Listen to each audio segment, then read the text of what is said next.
Right, we're here in Vibes and Scribes at Bridge Street in Cork, and we're going to show you the basic steps to get you started with crochet.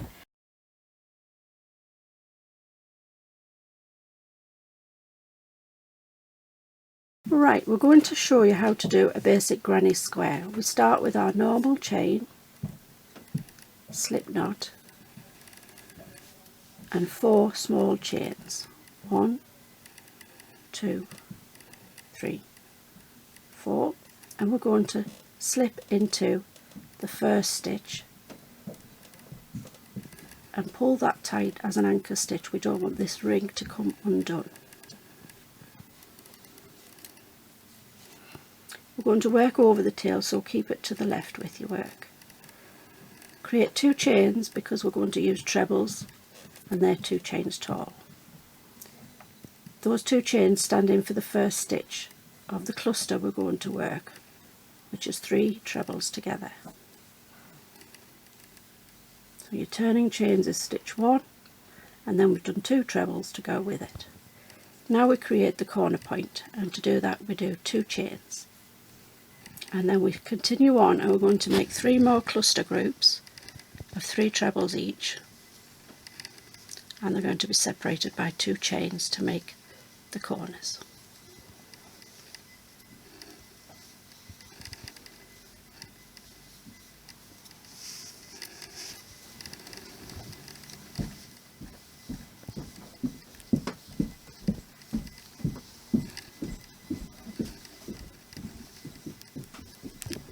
Those are the 2 corners, 2 chains for our final corner.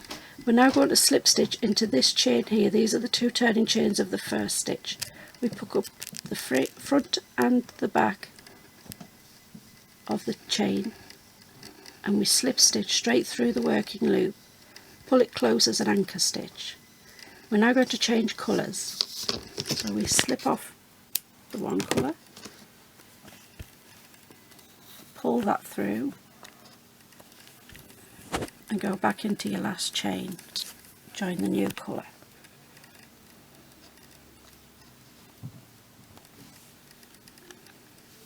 We do 2 turning chains to go up the height of our new row, and we turn the work.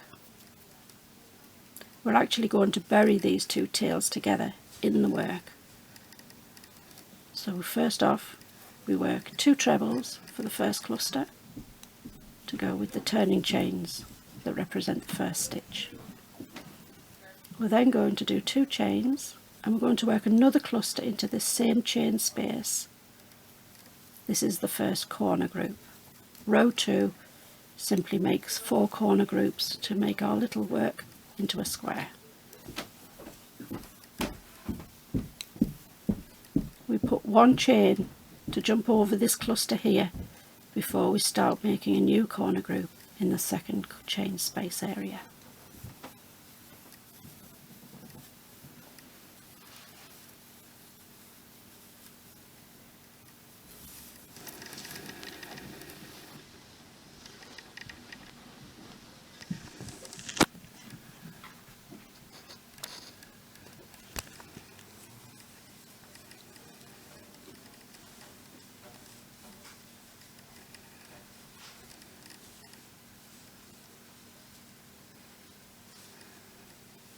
Remembering to do the chain to come over this cluster here before we then slip stitch into the second of the 2 turning chains.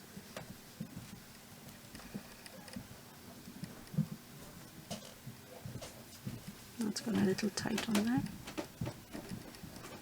You can use the lip of your hook to loosen it up a little bit.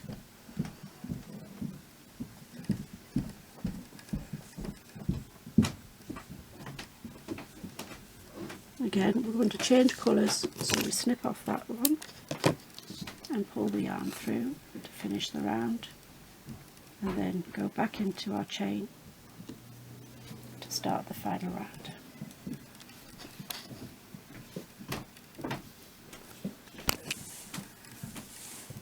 Start with 2 chains to begin again, and again we're going to bury the tails in the first cluster.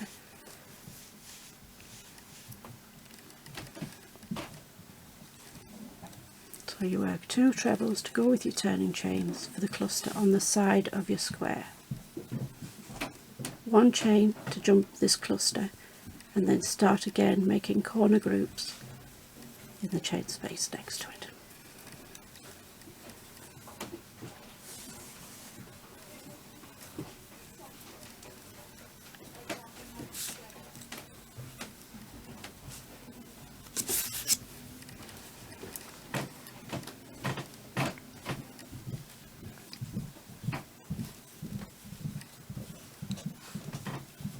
Round 3 sets up the pattern for all further rounds of a granny square. You can go on indefinitely, as long as you remember to put 1 chain to jump across the cluster before you start the next one.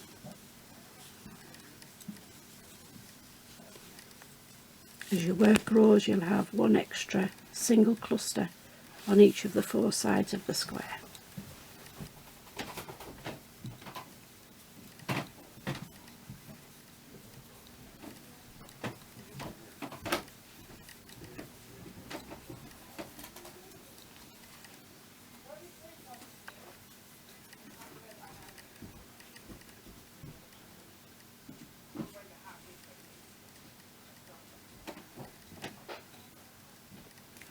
On the side again there.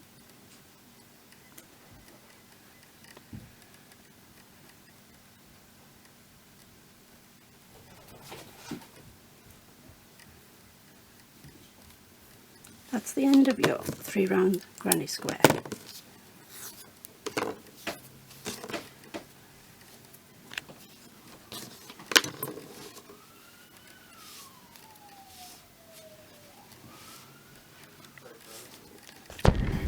Right, the last stage to finish off is to clear all the tails. What we do is put them into a darning needle, making sure we don't stitch where the tail has come from originally, but pick up another loop. What we're going to do is bury them between the stitches, so it's not coming through to the front and not showing on the back, and we bury them in the little rills created by the other stitches. We do it in little stages around the motif, and at least once, twice if you've got enough tail, double back on yourself so that the fibres can mesh into each other in wear and laundry, and this will avoid any unravelling problem.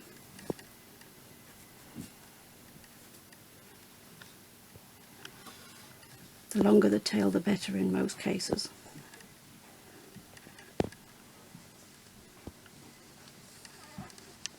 When you've not enough yarn to continue, snip it off nice and close and give it a little change. And you would do that with each colour, burying it within its own colour so that it doesn't show up.